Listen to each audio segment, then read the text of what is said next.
गोवर्धन पर्वत की कहानी। दादी, क्या कोई बच्चा कभी अपनी उंगली पर कोई पहाड़ उठा सकता है? नहीं तो ये किसी इंसान के बस की बात ही नहीं है। यह तो सिर्फ भगवान ही कर सकते हैं। पर तू क्यों पूछ रहा है रे? क्योंकि मेरे दोस्त की माँ ने कहा था कि बाल कृष्ण ने अपनी उंगली पर गोवर्धन पर्वत उठाया था। बिल्कुल सच है। तो दादी, मुझे गोवर्धन की कहानी सुननी है।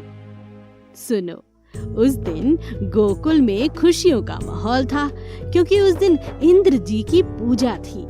इंद्र बरसात का स्रोत हैं, स्वयं बरसात करते हैं और उन्हें खुश करने के लिए सारे गोकुलवासी यज्ञ कर रहे थे। यह देखकर बाल कृष्ण नंद बाबा से कहते हैं, ये सब लोग इंद्र का यज्ञ क्यों कर रहे हैं, जबकि हमें यहाँ पता है कि बरसात करना इंद्र देव का कार्य है। हमें यह यज्ञ करने की जरूरत नहीं है। इस गोवर्धन पर्वत पर हमारी गैया चारा चढ़ती है, हमें गैया से दूध मिलता है, इससे हमारा व्यवसाय होता है। गोवर्धन पर्वत के बहते झरने से हमारी प्यास बुझती है, हमारे खेत खलियान खिलते हैं। गोवर्धन हर मौसम में हमारी रक्षा करता है। हमें तो गोवर्धन की पूजा करनी चाहिए।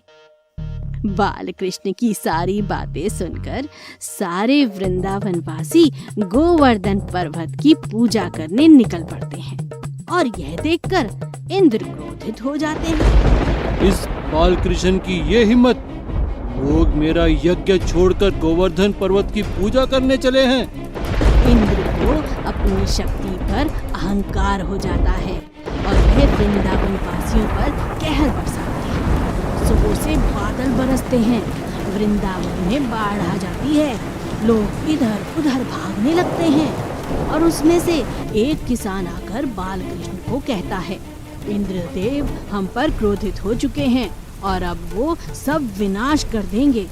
तब बाल कृष्ण कहते हैं, तुम्हारी रक्षा करना मेरा कर्तव्य है, तुम चिंता मत करो, मेरे साथ आओ। बाल कृष्ण अपनी उंगली से गोवर्धन पर्वत के नीचे एक लकीर खींच देते हैं। तभी जमीन फट जाती है और बाल कृष्ण उसके अंदर जाते हैं। फिर बाल कृष्ण अपनी उंगली पर गोवर्धन को ऊपर उठाकर लाते हैं और सब वृंदावन वासियों को कहते हैं, सब आकर इस पर्वत के नीचे रुकें। बाल कृष्ण के दोस्त सुदामा, मधु और उनके भाई उनका साथ देते हैं। सब डंडे के सहारे गोवर्धन पर्वत को उठाए रखते हैं। मैं भी देखता हूँ ये मेरे पर हाथ से कैसे बचते हैं। फिर क्या हुआ दादी? क्या इंद्रदेव ने बाल कृष्ण से लड़ाई की? नहीं, फिर इंद्रदेव ने बहुत सारे अस्त्रों से गोवर्धन पर्वत को हिलाना चाहा, लेकिन कृष्ण तो अपनी धुन में मगन थे। एक हाथ से बांसुरी बजा रहे थे और एक उंगली पर उन्होंने गोवर्धन पर्वत उठा रखा था। आखिर में इंद्रदेव थक गए। धरती पर आते ही इंद्रदेव कीचड़ में गिर जाते हैं और वे कृष्ण से कहते हैं, हे बाल कृष्ण, मुझसे गलती हुई।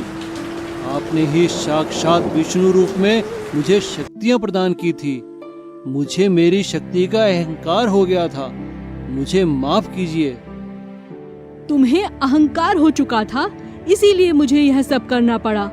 यह सब लोग तुम्हें पूछते हैं। तुम्हें भगवान विष्णु ने जो कार्य दिया है वह पूरा करना है, लोगों की मदद करनी है, लोगों को वर्षा प्रदान करनी है। ऐसा कहकर इंद्रदेव को बाल कृष्ण माफ कर देते हैं।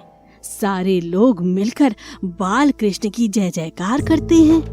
तो बताओ सूरज, तुम्हें इस कहानी से क्या पता चला? हमें कभी भी किसी बात का अहंकार नहीं होना चाहिए।